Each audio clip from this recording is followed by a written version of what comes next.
Gubernur DKI Jakarta. Namun kemudian dia mengeluarkan pernyataan mengejutkan. Kata dia begini nih, nah kita kadang-kadang kalau di pemerintahan, matiin tuh kritiknya tuh. Tolong dong ditelepon, jangan kritik lagi nih. Coba Anda perhatikan kalimatnya. Dia menggunakan kata kita di pemerintahan. Artinya dia bicara tentang dirinya dan orang-orang lain yang menjadi bagian dari pemerintahan. Jadi jelas yang dia maksud adalah dia di pemerintahan DKI kadang berusaha mematikan kritik dengan cara menelpon si pengkritik dan meminta si pengkritik untuk tidak melanjutkan kritiknya. Menarik kan? Namun pernyataan ini menjadi bola liar. Masalahnya banyak pihak membaca bahwa yang menjadi sasaran tembak Anies adalah pemerintahan Jokowi. Ya, menurut Teddy Kusnaidi ini justru Anies lah yang anti kritik ya, meskipun terkesan diam saja. Namun jika dikritik, Anies Baswedan ini mengerahkan buzzer-buzzernya, begitu kata Teddy Kusnaidi. Nyatanya dalam pemerintahan Jokowi ini para pembenci ataupun pengkritik Jokowi tidak dipenjara gitu, masih tetap melakukan aktivitasnya, begitu kata Teddy Kusnaidi.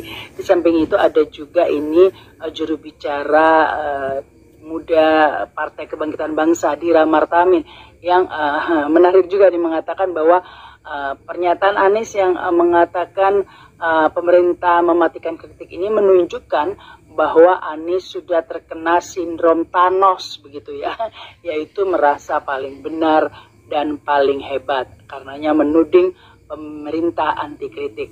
Padahal Jokowi sangat terbuka, bahkan berapa kali ya pada tahun 2021 mempersilahkan agar masyarakat Indonesia ini mengkritik dirinya. Nah ini tadi katanya seperti itu. Nah ini pendapatnya Teddy Kusnaidi dan tadi itu juru bicara muda Partai Kebangkitan Bangsa. Nah kalau menurut kalian bagaimana? Siapa ini sebenarnya yang terkena sindrom Thanos? Anies Baswedan atau yang lainnya? Sementara saat ini pakar menilai elektabilitas Anies cenderung menurun. Lantas, Ahmad Ali pun mempersilahkan pihak manapun untuk bebas menafsirkannya. Hal itu disampaikan Ahmad Ali pada Senin 19 Desember 2022.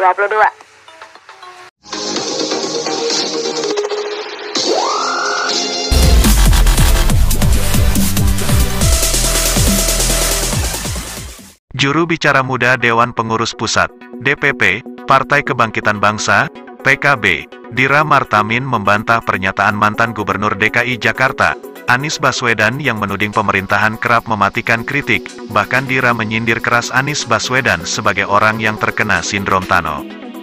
Sindrom ini menggambarkan kepribadian seseorang yang selalu merasa dirinya paling hebat dan paling benar.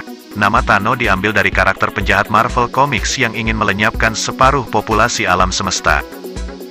Menurut Dira, pemerintah Presiden Joko Widodo sangat terbuka dengan kritik. Bahkan, pada awal tahun 2021, kata dia, tepatnya bulan Februari, Jokowi meminta masyarakat aktif mengkritik pemerintah. Justru pernyataan Anies yang mengklaim sering mendapatkan kritik yang akhirnya kritik tersebut harus dijawab satu persatu saat menjabat Gubernur DKI Jakarta, menunjukkan bahwa ia merasa paling hebat. Padahal, apa yang dilakukan Anies sudah lebih dulu dilakukan pemerintah. Anies terlalu banyak mengklaim, jelas dia. Menurut Dira, pemerintah Presiden Joko Widodo sangat terbuka dengan kritik. Bahkan, pada awal tahun 2021, kata dia, tepatnya bulan Februari, Jokowi meminta masyarakat aktif mengkritik pemerintah. Awal November tahun 2021 saat mantan Wakil Ketua DPR RI Fahri Hamzah mengungkapkan bahwa Presiden Jokowi pernah menanyakan kenapa oposisi saat ini lemah. Dira menegaskan, pemerintah paham betul bahwa kritik itu sesungguhnya edukasi publik, tentu selama kritik tersebut faktual, selama tidak menyebarkan kebohongan dan kebencian. Tapi yang kita tawarkan adalah rekam jejak karya yang senyatanya sudah dilakukan. Kopi saya kanyut. Kopi saya kanyut. Wah, kopi. Aduh, kemana itu kopi? Kopi. Aduh, nasib.